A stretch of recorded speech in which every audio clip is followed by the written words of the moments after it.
အားလုံးပဲမင်္ဂလာပါလူတစ်ယောက်အတွက်ဘာမှမရှိဘူးဆိုရင်ကျန်းမာရေးရှိဖို့လိုပါတယ်ကျန်းမာရေးကောင်းမှပျော်ရွှင်မှုတွေအောင်မြင်မှုတွေကိုခံစားနိုင်မှာပါ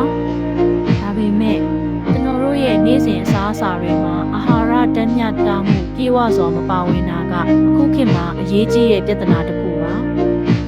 ဟာဘာလိုက်တော့ဖတ်ပြီးကလေးကခွန်အားတိုးလာတယ်အလွယ်တကူပင်ပန်းတာမျိုးမရှိတော့ဘူး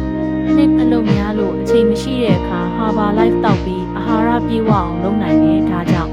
သင်ကျန်းမာရေးအတွက်ဟာဘာလိုက်ကိုယုံကြည်စွာအသုံးပြုကြပါစို့အချိန်မရှိလို့အာဟာရမျှတအောင်မစားနိုင်လို့စိတ်ပူစရာမလိုတော့ပါ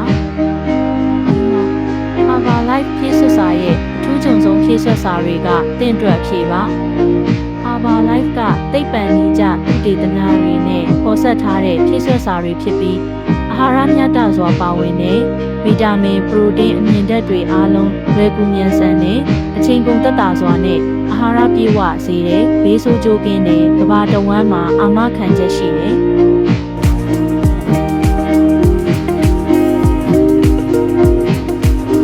Herbalife products, shake, tea, vitamins, with benefits highlighted.